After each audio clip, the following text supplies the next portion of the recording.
এটা পাই নাই, ও পায় আমি পাই না কেন, ওর চাকরি হয় আমার হয় না কেন, ওর ব্যবসায় লাভ আমার লস কেন, ওর বউ সুন্দরী আমার টাকা লাগেন, আছে না নাই? না, অভিযোগ করবেন না। আপনি যে অবস্থানে থেকে অখুশি, আপনি যেই অবস্থানে থেকে আল্লাহর কাছে অভিযোগ করতেছেন, আপনার এই অবস্থানে আসার জন্য অনেকে আল্লাহর কাছে দোয়া করতেছে, ঠিক কিনা?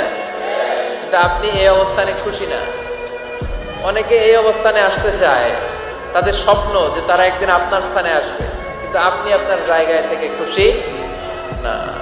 এজন্য উনজুর ইলা মান হুয়া আসফালা মিনকা, তোমার চেয়ে যে খারাপ অবস্থায় আছে তার দিকে তাকাও, তাহলে তোমার মনের দুঃখ ঘুচিয়ে দিবে কে?